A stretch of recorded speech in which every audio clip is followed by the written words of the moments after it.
morning everyone! Welcome to Renz Garcel channel, Kapanalig TV. So for today we have a beautiful topic to discuss.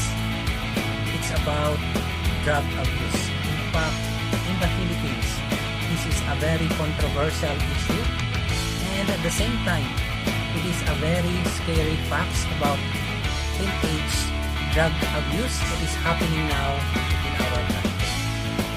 If we know and remember, most drug users develop their substance abuse in their teens, especially in the context of Philippine situation.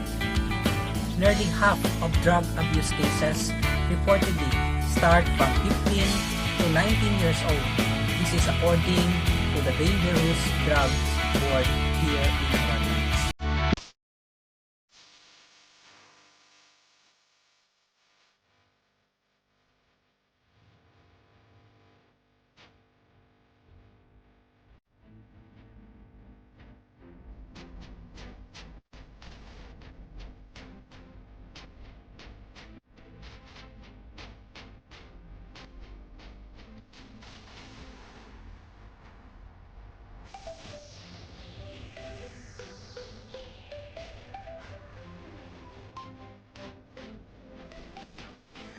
Good morning everyone! Welcome to Renz Garcel channel, Kapanalig TV.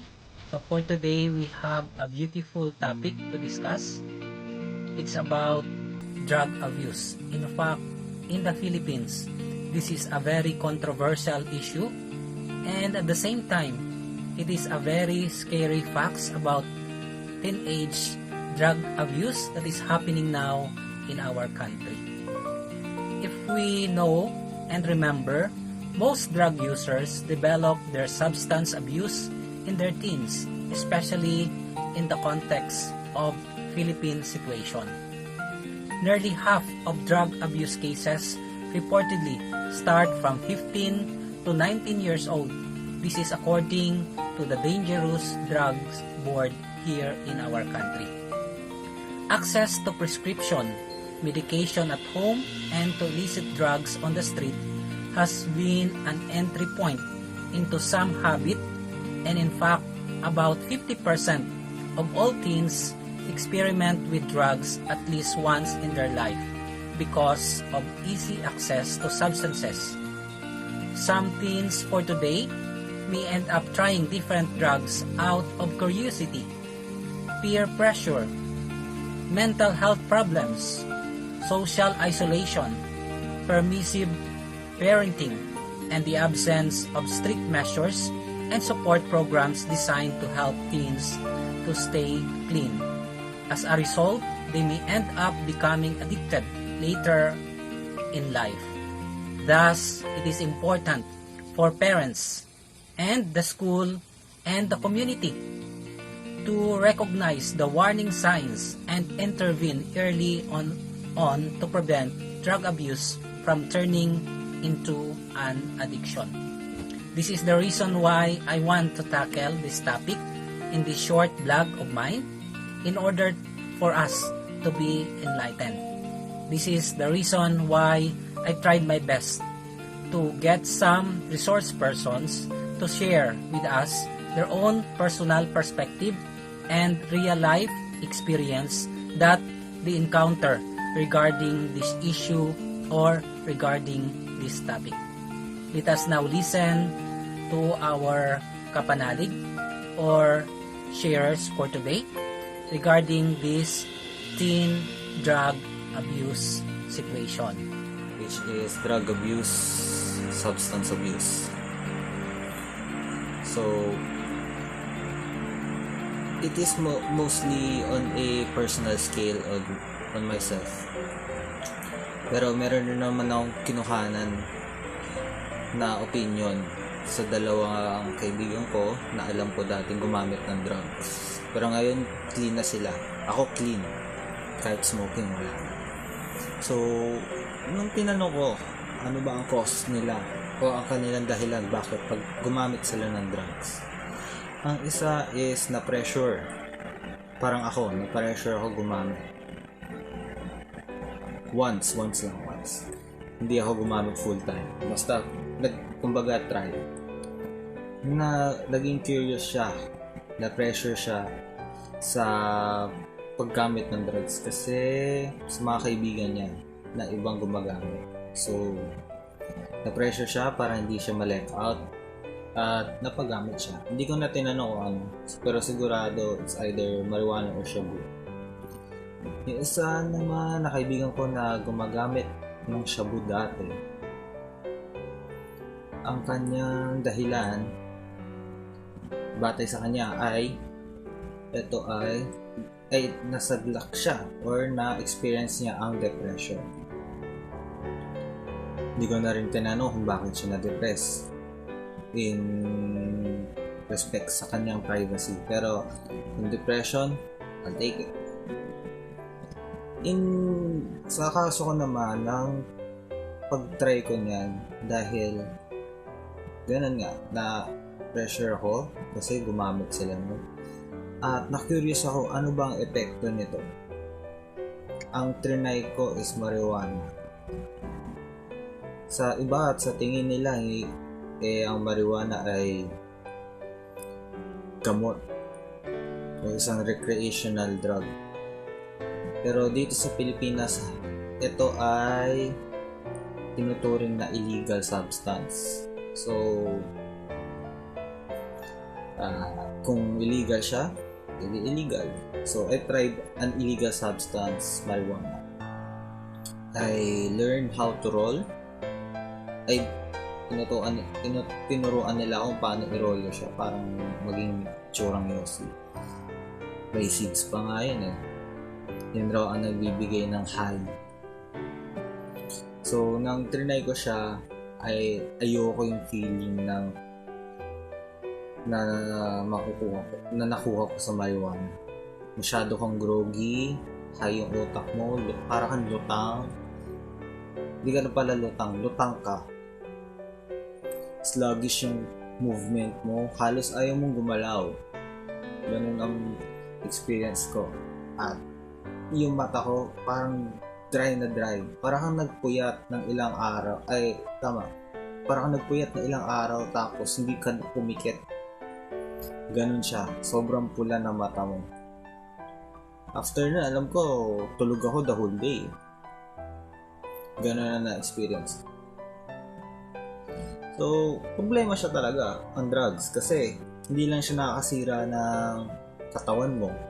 Dahil epekto talaga ng mga illegal drugs is negatively sinisira niya ang katawan. Slowly. Mostly sa brain. Pero nakakasira rin siya ng relationships. Family. Siyempre, kung may shota ka, gano'n. Pag may shota ka, makakasira talaga yan. Bakit ka gagastos sa drugs? Stick pag-date mo na lang, di ba? So, gano'n yung mga parang nakikita mong aftermath kapag continuous ang gamit mo ng drugs. Nasisira ang katawan mo na mamamatay ka. Pero along the way, makakasira siya ng mga relasyon. Family and loved ones mo. And special someone. So, ang nakita ko para dito sa mga taong para suportahan sila, yung mga willing mag-quit. Kasi may diferensya ang stop sa quit. Kasi ako dati nag-smoke ako, pero ngayon since December wala akong smoke. Ang stop in my terms is pagtigil lang. Parang titigil ka lang sandali tapos kung gusto mo ulit babalik ka. Ang quit naman is talagang pag-ayaw na sa paggamit ng drugs. So, ganun. Number one thing is suportahan ang user sa kanyang paghinto sa paggamit. At pag-unawa sa kanyang experience sa ganun. Maging open-minded tayo sa mga bagay-bagay. So, ganun lang.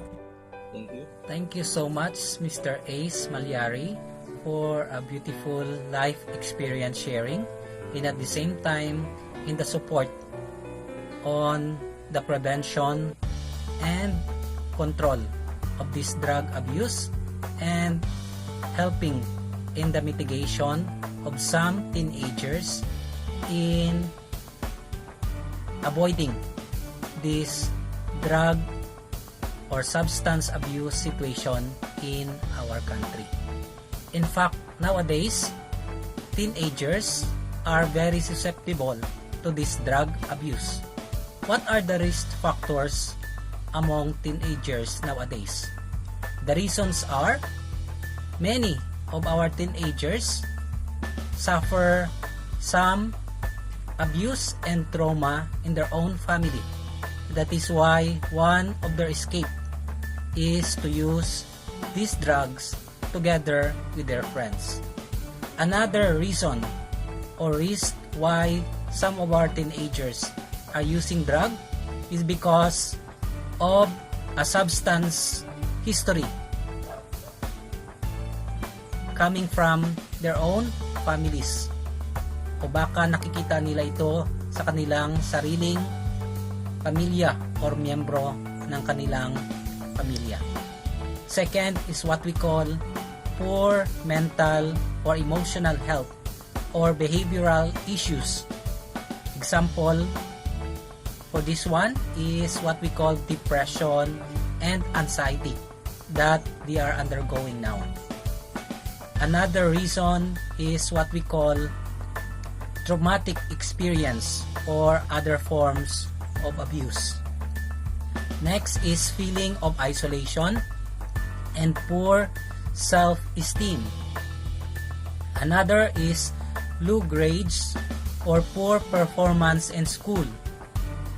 Next is what we call permissive parenting.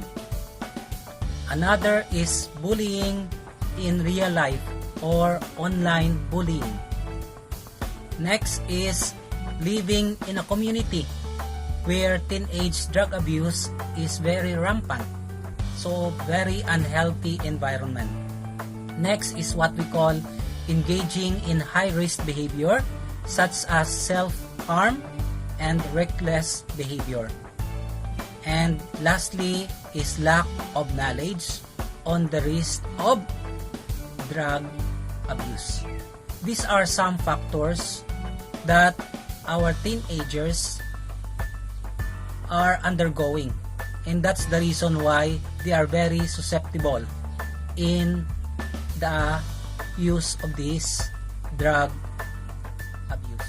Now let us see what are some of the reasons why our teenagers use illicit drugs or engage in substance abuse. One of the reasons is what we call curiosity and experimentation. Gusto lang nilang matikman or maranasan ang pakiramdam kung ano yung feeling pag ikaw ay nakatake ng tinatawag nating droga. The second is because of boredom in their life. Parang feeling nila boring ang buhay, walang magawa, kaya mag-take na lang ako ng drug or ng drugs. The third is what we call peer pressure.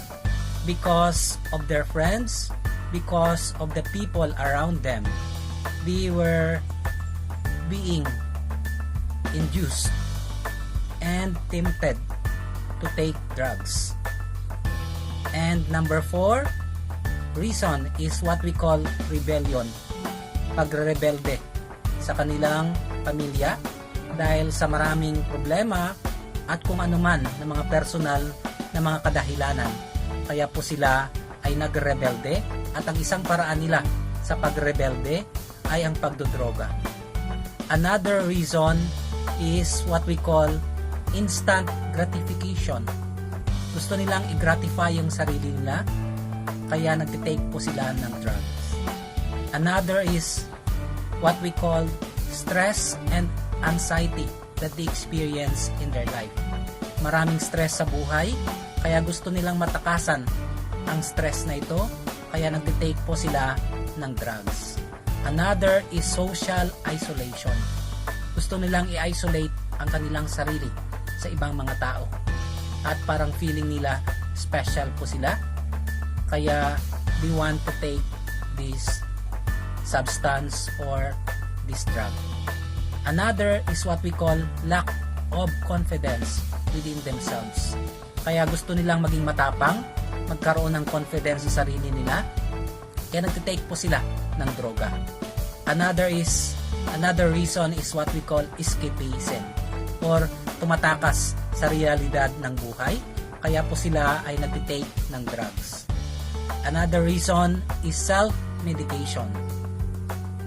So parang ginagamot daw nila ang kanilang mga sarili. Another is gusto nilang mag-diet or gusto nilang bawasan ang kanilang timbang. Kaya isang paraan daw ito, ang pagtitake ng drugs para gumaan ang kanilang pakiramdam at pumayat daw po sila or pumayat daw po sila at mabawasan ang kanilang timbang. And lastly, it is because of the influence of popular media or influence also of their friends or their barkadas.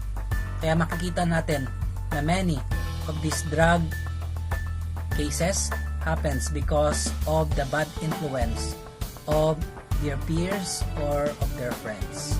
So makikita natin na kailangan talaga natin tulungan ang mga taong nasadlak sa ganitong is the chilling consequences of teenage drug abuse or ano po yung masamang epekto nito sa ating mga kabataan pag sila ay nasadlak na or gumagamit na po sila ng droga sa kanilang buhay. Unang-una po, they will become drug dependent. Hindi lang sa ganitong edad nila, kundi sa kanilang paglaki at lalo na po pagkarating nila sa kanilang adult life. Palagi po silang maghahanap ng ganitong substance sa kanilang buhay. Pangalawa po is what we call mental health problems. Because of dependent on the use of this substance or drugs, ang mood po ng mga bata natin ay magkakaroon ng issue kung saan they will suffer depression and anxiety if they are not able to use this substance. Pangatlo po na epekto sa ating mga kabataan ay tinatawag natin impaired judgment. This drug dependent slows down the processing of information needed in formulating decisions in their life. So hindi na magiging maganda ang kanilang pag-iisip at sa kanilang paggawa ng mga desisyon dahil naapektuhan na po ng droga ang kanilang mga utak. Pang-apat po is engaging in risky sexual behavior. So ito pong nakakatakot dahil sa droga, minsan pati ang sexual life po nila ay apektado na feeling nila experiment din ang pag-engage sa sexual behavior. Pang-lima po ay tinatawag nating decline in school performance. Hindi na magiging maganda ang kanilang performance sa eskwelahan at naging epekto nito ay pagbaba ng kanilang mga grades. Pang-anim po is what we call withdrawal from family and peers. Parang sineset aside na nila yung kanilang mga sarili, ina-isolate na nila ang kanilang mga sarili sa kanilang pamilya at sa mga kaklase po nila. So ito yung mahirap at nakakatakot na epekto ng droga sa buhay ng ating mga kabataan. So napakahirap po ang sitwasyon ng mga batang nasadlak sa ganitong substance o droga.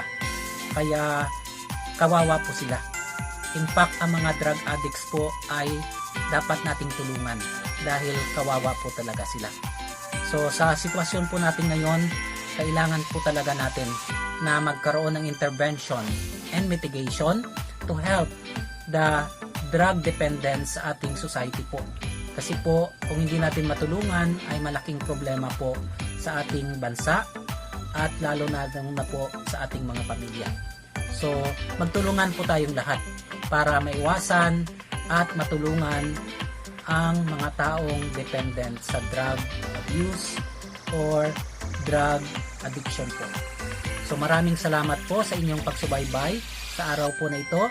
Sana po ay meron po tayong natutunan at makatulong din po sana tayo sa pagsugpo sa drug addiction sa atin.